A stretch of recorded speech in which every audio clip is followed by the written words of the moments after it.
Sup everyone, welcome to another video. Today we're going to be talking about the Genshin new permanent game mode. And for those of you who do know, do be a little patient with the people who don't, because I have a lot of people who have been asking me, what is this new TCG that everybody's been talking about? What is this saying of a new permanent game mode? Are we getting a new Spiral Abyss or something along those lines? Not quite. What TCG stand for is Trading Card Game. Alright, so with that already said and laid out, you guys should know exactly what's coming. During the 3.1 livestream, HoYoverse did show us a little bit of this TCG gameplay that is slated for release in patch 3.3. Now, with this reveal, I know a lot of people's hearts just sank right to the core of their bodies, and for good reason as well, because if you are paying attention to both what HoYoverse has been publicly stating as well as what they've been working on behind the scenes, piece all these together and you'll get an extremely clear picture of what they're actually trying to build here, not just for Genshin Impact, but for their entire HoYoverse ecosystem. To get to the bottom of this, as well as to be able to kind of foretell what's going to be happening in the future, at least for the next couple of years. And yes, I am making this video right now. I'm trying to predict what HoYoverse is going to be doing a year, 2 years down the line. And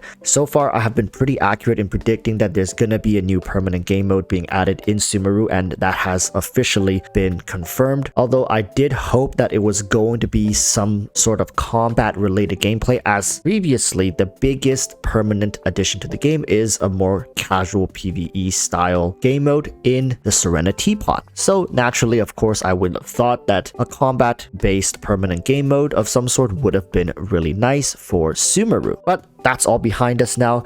We got the TCG. Now, just because TCG isn't going to have flashy animations with your favorite characters, they still are based around the characters in the game.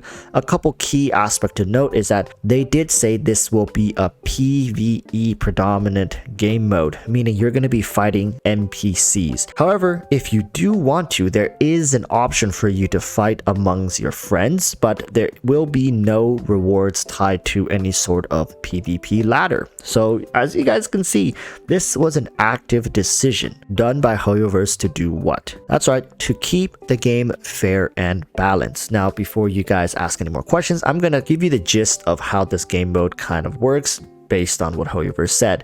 So the cards that you will be having access to is going to be a selection of NPC characters as well as the gacha characters. The cards you own is not associated with the characters you own in the actual Genshin game. And all cards available can be collected through simply playing the card game. So hey, that is as free-to-play friendly of a game mode addition as you can get. And of course, to be fair, looking at Serena Teapot, there's not a single feature in there where you have to pay money for them, right? So going along this train of thought, what is my verdict? Of course, I'm excited for the TCG. At this point, any new game mode is always welcome, but I want you all to take a step back, right? Take a look at the bigger picture, zoom out from TCG, from Genshin, and now back to looking at HoYoverse as a whole. So currently HoYoverse has Honkai Impact, Tears of Themis, they have Genshin Impact, they're working on Honkai Star Rail as well as Zenless Zone Zero. And I believe even before Honkai there was this game called like Guns Girl Z or something along those lines. But looking at all this,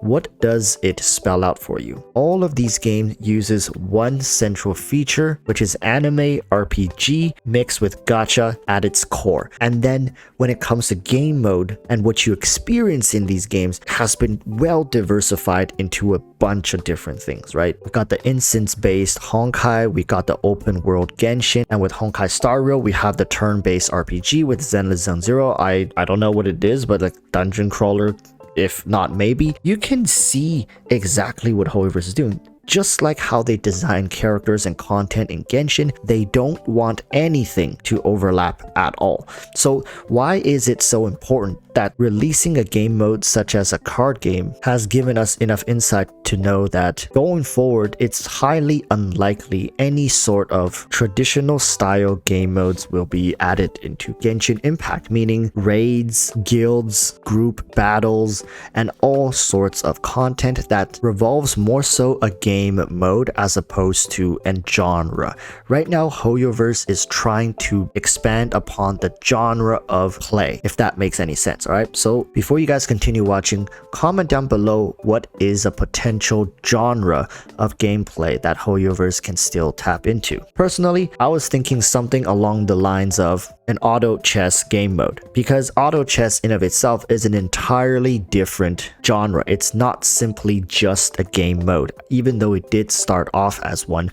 But as you can see, different games have now adopted this genre of game. Battle Royale is another genre, but that's something that's quickly exiting what is considered meta in today's terms. Hence, the arrival of the TCG game mode is both a blessing and a curse. It's a blessing in that it's an amazing new genre of gameplay that we can enjoy, but it also spells out for us that HoYoverse has no plans to focusing on the micro aspect of game development. Things such as a guild feature, such as a co-op, Spiral Abyss, boss raiding, and all this stuff, it's never going to happen because that's too minuscule for HoYoverse. It doesn't achieve what they want.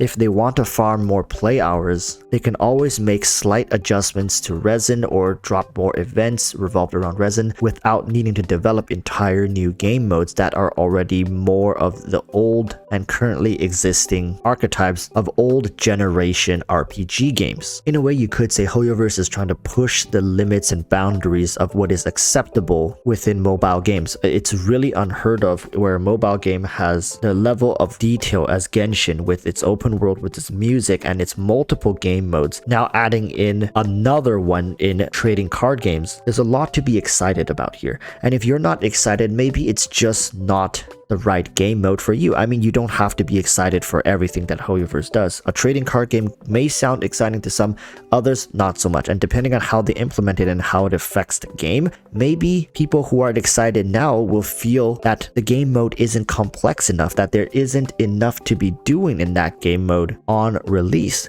After multiple patches and additions with new characters being added, maybe then the game mode will start picking up the pace, and depending on community feedback, maybe a matchmaking mode will be eventually developed so players can just sit there and grind out the currency that this game mode offers. But once again, I want to reiterate, at this point it's safe to assume that HoYoverse is not interested in any form of traditional features that can be implemented into an open world RPG. And while yes, it's disappointing, I did foresee something like this happening, but in a situation like this, we can get upset as much as we want. It's not going to change HoYoverse's course of action. We can either embrace Genshin and HoYoverse for what they are right now and just move forward with it, or we can be miserable and bitter towards all these additions. To some people in the community, I am the most negative person on the platform talking about Genshin. To others, I am the biggest white knight shill for HoYoverse. Now, as those two things are directly in contradictions to each other, I'm really curious at this point which one I actually am. So to summarize my thoughts, yes, I'm excited for the TCG, but also a little bit disappointed that it wasn't something more combat focused to do with the characters we already have.